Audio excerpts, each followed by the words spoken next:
Gerda, ons vraag vandag is hoe onderskei mens tussen stres, uitbranding en depressie?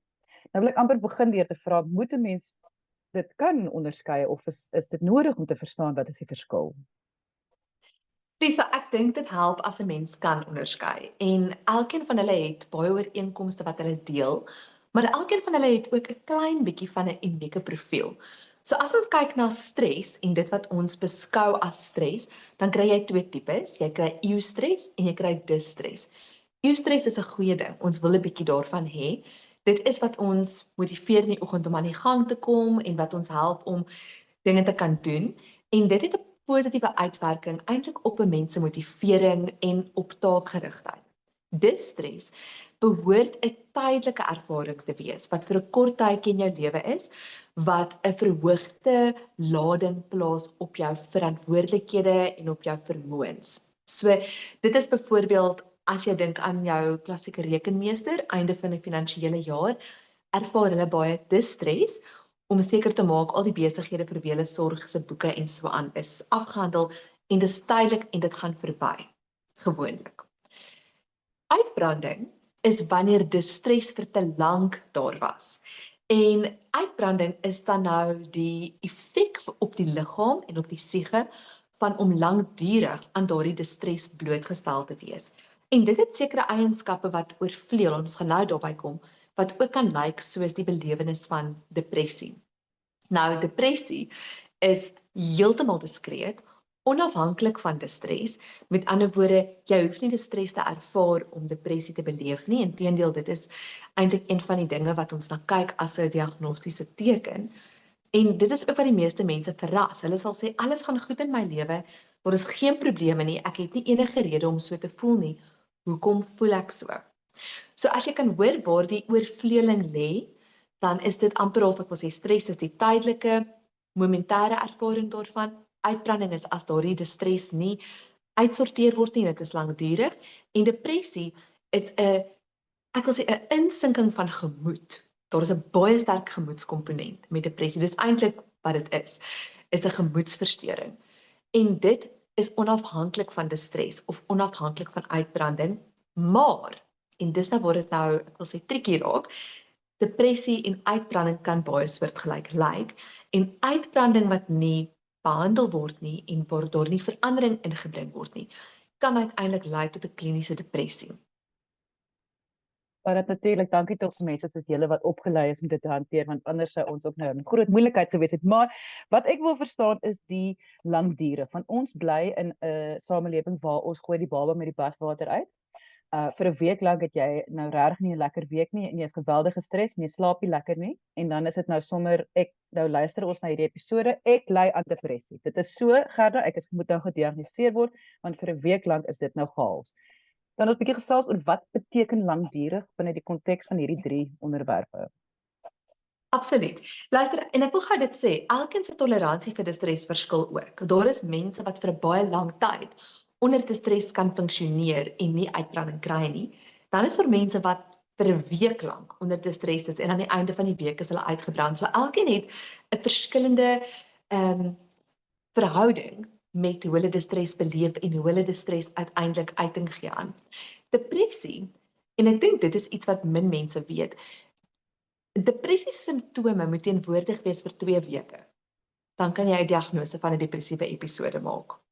So dis nie baie lank nie, net 2 weke. Meeste mense dink dit moet daar wees vir maande. Meeste mense dink dit moet daar wees vir hulle hele lewe. 2 weke. En ek verstaan dit, want as jy verstaan hoe depressie werklik kan voel, veral as jy kyk na 'n major depressiewe episode, dan sê dit vir ons dit is 'n insinking van gemoed, met ander woorde 'n afplatting of 'n verlaging van jou gemoed. Dit is 'n lae selfbeeld wat daarmee saamgaan. Dit is 'n slaapversteuring, met ander woorde jy slaap of heeltemal te veel of heeltemal te min of jou kwaliteit slaap word baie negatief geïmpakteer. Jy slaap dalk lank genoeg, maar jy is kort wakker, jy is nie verfris in die oggend nie. Jou geluk word bedreig, met ander woorde jy geniet nie meer dinge wat jy normaalweg sou geniet het nie. Jy ervaar nie plesier en genot soos wat jy dit van tevore ervaar het nie. Jou eetlus word aangetast. Sommige mense eet heeltemal meer as normaalweg, ander mense eet heeltemal minder as normaalweg. En dan daarmee saam gedagtes oor dit sou beter wees vir almal as ek nie meer hier is nie, of gedagtes oor net die dood.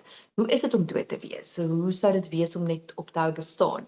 Ek dink mense dink altyd jy moet dink aan selfdood wanneer dit kom by depressie, maar jy hoef nie te dink net aan selfdood nie. Jy kan ook nie dink aan die konsep van dood en ook kan 'n preokkupasie daarvan wees. Dis 'n geweldige donker plek.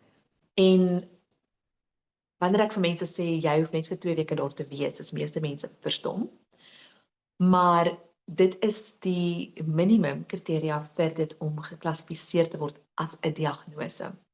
Nou, jy sou sê iemand het 'n major depressiewe episode en dit kan 'n 2 weke diskrete episode wees waarin iemand die bogenoemde simptome beleef wat ek nou genoem het.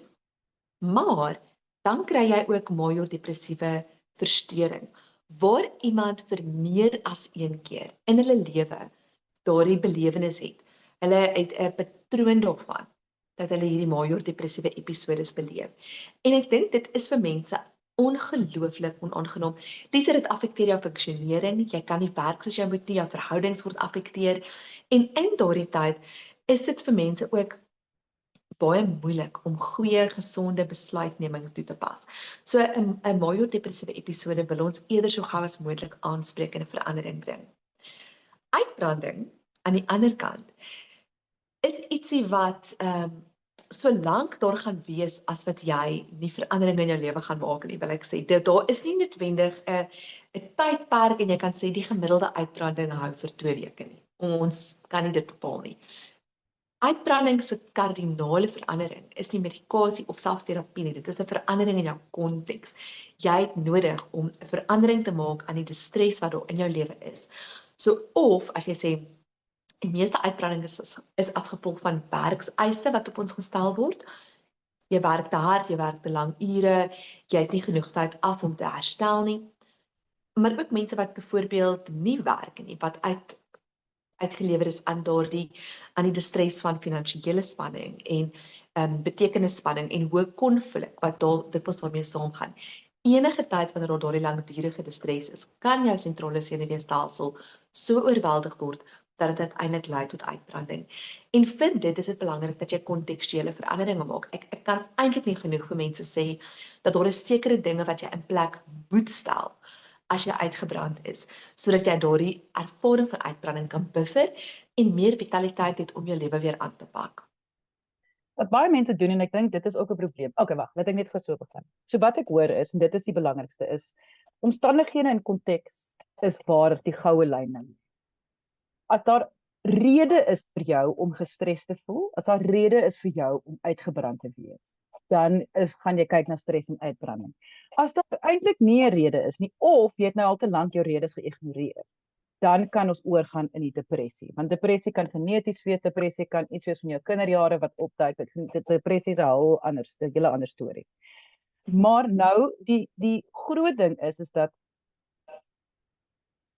ek moet nou mooi dink hoe ek dit nou wil bewoord. Ek wil nou nie iemand in die gesig vat nie, maar ek bedoel ons is nie baie lief daarvoor om ons dink ons is swak al klaar met depressie en depressie is die ernstige een van die 3 wat ons bespreek. Uitbranding voel mense, ek moet net uithou tot Desember as haar vakansietyd is en dan gaan ek weer reg wees. Ek moet net hierdie taak klaarmaak, dan gaan ek weer reg wees. Nou ons moet teruggaan na wat jy gesê het. Langdurige uitbranding kan 'n probleem wees. So as jy nie gaan kyk aan na nie, dis wat jy probeer sê, as jy nie gaan regtig nou kyk hierna nie, selfs al weet jy moet hierdie taak klaar maak, kan jy jouself in die voet skiet. Absoluut. Lisa, ek dink daar is 'n wanpersepsie dat mense net moet kan aanhou gaan en aanhou gaan en aanhou gaan. En ons is blootgestel daaraan, dikwels met sosiale media, want dit lyk of die hele wêreld almal alles onder beheer het en jy is die enigste een wat sukkel. Ek kan amper met 100% sekerheid sê, en spraak my kop op 'n blok te sit hiervoor, is dat meeste mense beleef op 'n stadium in hulle lewe uitbranding.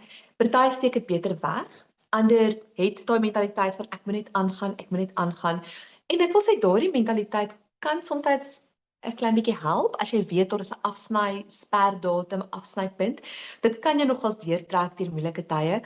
Maar as 'n mens nou regtig wil effektief lewe en uiteindelik ek wil nie net hê mense moet lewe sonder geestesversteuring nie. Ek wil hê mense moet kan leef met die volheid van wat die lewe kan wees. Hulle moet kan vreugde ervaar. Jy kan nie enige geestesversteuring hê nie en steeds nie vreugde ervaar nie of betekenis ervaar nie of vitaliteit ervaar nie. Jy het nie 'n diagnose nodig vir daardie ding om weg te wees nie. Dan is die vraag nie net hoe moet jy rus nie. Die vraag is ook wat moet jy meer van doen om jou te ondersteun daarin om lankdurig te kan onder 'n mate van stres werk. Stres is 'n deel van ons realiteit. Dit gaan nêrens nie. Distress is 'n absolute gegewe in die tyd waar ons lewe. Distress sal ek so ver gaan as om te sê is 'n gegewe as jy 'n mens is. As jy dink jy is 'n mens en jy gaan nooit stres ervaar nie, ek hoop jy hoor vandag jy gaan. Maar wat doen ons om jouself te buffer in daardie tye? Jy weet, en dit is waar leefstyl so 'n belangrike rol speel.